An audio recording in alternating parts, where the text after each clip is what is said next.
शेष भगवान हैं और वे कछुए के आधार पर स्थित हैं। वह कछुआ हवा के आधार पर टिका है और उस हवा का आधार तुम्हारा प्यारा कृष्ण है। और हे प्यारी राधा, तुम मेरी आधार हो। मैं इस संपूर्ण सृष्टि को तुम्हारे ही बल पर धारण करके रहता हूँ। हे ईश्वरी राधे, तुम शक्ति की समूह हो। हे अगाध प्रेम वाली, तुम ही मूल प्रकृति हो। तुम ही है मेरी स्वामिनी, तीनों गुणों की आधार हो और इस देह से अपनी इच्छा अनुसार विचरण करने वाली हो। मैं तो बिना इच्छा वाली तुम्हारी आत्मा हूँ, किंतु तुम्हें पाकर मैं चैतन्य एवं इच्छा से युक्त हो जाता हूँ। देह और आत्मा दोनों में दोनों ही का महत्व है। बिना दोनों के मेल के इस संसार का एक पल भी अस्तित्व नहीं रह सकता। हम दोनों में तुम कुछ भी भेद ना समझो। जहाँ आत्मा होगी वहाँ देह अवश्य होगी। वे दोनों अलग रहकर अपना अस्तित्व नहीं रख सकते।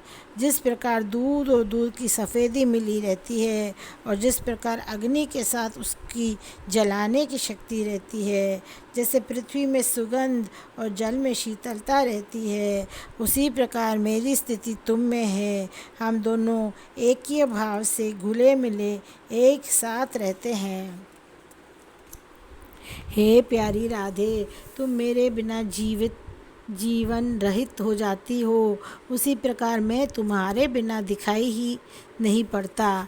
तुम्हारे बिना संसार की रचना ही नहीं हो सकती। इसकी सुंदर रचना तो अपनी इच्छा अनुसार तुम ही करती हो।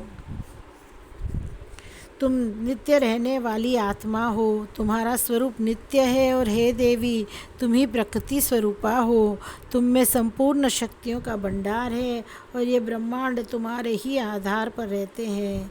जब मैं तुम्हारे बिना कहीं अकेला जाता हूँ तो मुझे कारो कृष्ण कहकर पुकारते हैं, और जब तुम्हारे संग जाता हूँ तो श्री अर्थात शोभा से युक्त हो जाता हूँ, और तब लोग मुझे राधे कृष्ण, राधा कृष्ण, श्री कृष्ण आदि कहकर पुकारते हैं, जिसे सुनकर मैं सुखी होता हूँ।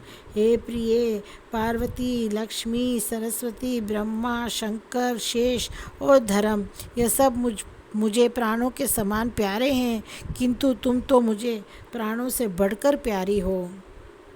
संपूर्ण देवता हमारे समीप बैठते हैं, किंतु मैं तुम्हें अपने वक्षस्थल पर धारण करके शोभा पाता हूँ।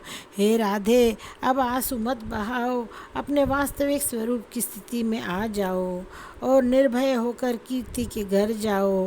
प्रथम वायु प्रवेश द्वारा उनका पेट बढ़ाओ और हे सुंदरी, 10वें महीने परम सुंदर शिशु का रूप धारण करके तुम प्रकट हो जाओ। जैसे ही माँ के पेट से वायु निकल जाए, वह तुम्हें पृथ्वी पर लौटता हुआ पाए। तुम गर्भ से उत्पन्न होने वाली नहीं हो, अपितु मेरे समान ही प्रकट होती हो। हम भी वहाँ प्रकट होंगे।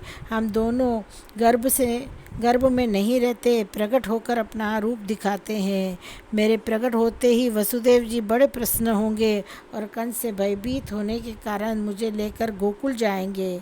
मैं प्रकट होकर तुम्हारी छवि के दर्शन के लिए ही गोकुल में आऊँगा और तुम्हारे ही लिए नंद नंदन कहलाऊँगा।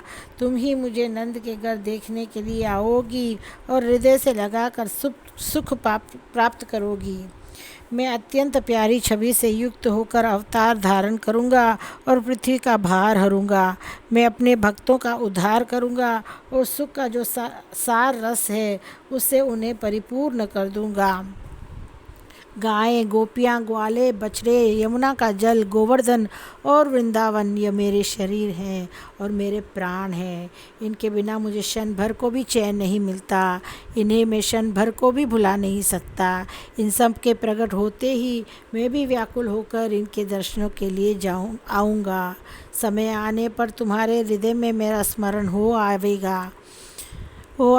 पुनः श्री वृंदावन में चलकर स्वतंत्रता से बिहार रसपान किया जाएगा।